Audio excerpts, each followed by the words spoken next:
My name is Jake Thorne. I'm a senior studying political science and economics here at the university. And through my work with the Michigan Review, which is one of the many student publications we have here on campus, I became really engaged with freedom of speech issues just all around campus, be it through events that we were hosting, events that other parent sister groups were hosting around campus. And I really became engaged in the idea of, how people are able to exercise their right to free speech around campus. Less what the speech is, but more how we can go about making sure that everyone's opinions are respected on campus, and more importantly, that they're allowed to express those opinions. So for me, a trigger warning is an advance notification that particular materials in a class, be it reading assignments, videos shown, discussions, things of that nature, might be particularly traumatizing to students or might elicit an emotional response beyond what is expected of a student in a learning environment. So to be clear, I'm not against trigger warnings in all of their forms. They're certainly used in perfectly reasonable ways, especially for students who are suffering with conditions like PTSD or have had particularly traumatizing experiences in their past. It's absolutely not to their benefit to have students go through and, re-witness these triggers for their educational benefit. Someone who, has been a victim of rape or domestic abuse or something like that, seeing and hearing those images again or having discussions like that is certainly not to their benefit. It's not helping the professor teach their material any better. It's not helping the student learn any better. And so giving the courtesy of offering a trigger warning before such an event is certainly to their benefit, and I'm absolutely not objecting to that at all. However, I think the danger of trigger warnings comes when the definition is broadened to be, to give students an excuse to not participate in educational experiences that offend them.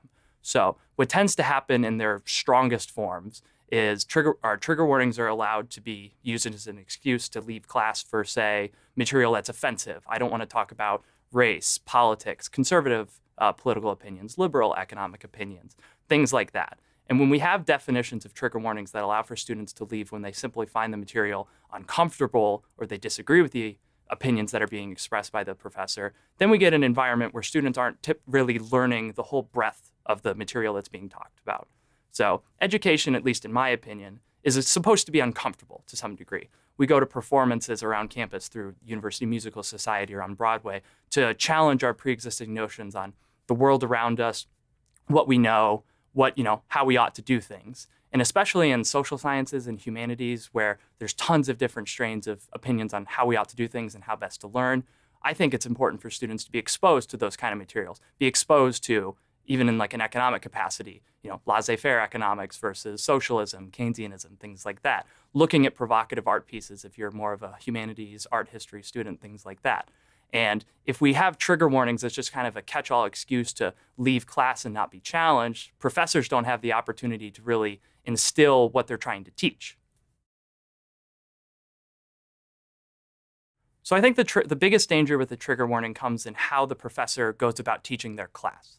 So I don't want to go under the assumption that professors are using provocative material to make students feel uncomfortable. I'd like to think that professors, when they use provocative imagery, provocative discussions, provocative material, what have you, they're doing it for a reason. There's something to be learned from the material. And when professors are trying to craft their classes, I think they should go about it in a way that they think is going to get the most information conveyed to the students in the best way possible.